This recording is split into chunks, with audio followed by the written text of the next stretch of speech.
সন্তানের জন্য কত পাগল। সন্তান যদি চোখের আড়াল হইয়া যায়, মা পেরেশান হইয়া যায়, আমার সন্তানটা কোথায়, আমার সন্তানটা কোথায়। সন্তানের যদি একটু জ্বর হয় মা পেরেশান হয়ে যায়, ঠিক না বেটি? মার খাবার দাবার বন্ধ হয়ে যায়। সন্তান যদি একটু অসুস্থ হয়ে পড়ে মা পেরেশান হয়ে যায়, সন্তানটি কোথায় নিয়ে যাইবে, কোন ডাক্তারের কাছে নিয়ে যাইবে, ঠিক না বেটি? কোথায় গেলে আমার সন্তানটা সুস্থ হইবে?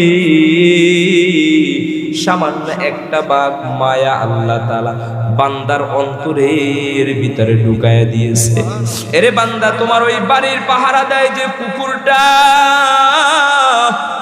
ওই কুকুরটার দিকে তাকায়া দেখো, ওই কুকুরটার অন্তরের ভিতরে কত মায়া আমার আল্লাহ তাআলা ঢুকায়া দিয়েছেন। একটা ভাগ মায়াকে আল্লাহ তাআলা কুকুরের অন্তরের ভিতরে ঢুকায়া দিল, যার কারণে দেখবেন কুকুরটা যখন বাচ্চা দেয় ওই বাচ্চার ধারে কাছে কোনো মানুষকে যাইতে দেয় না, ঠিক না বেঠি?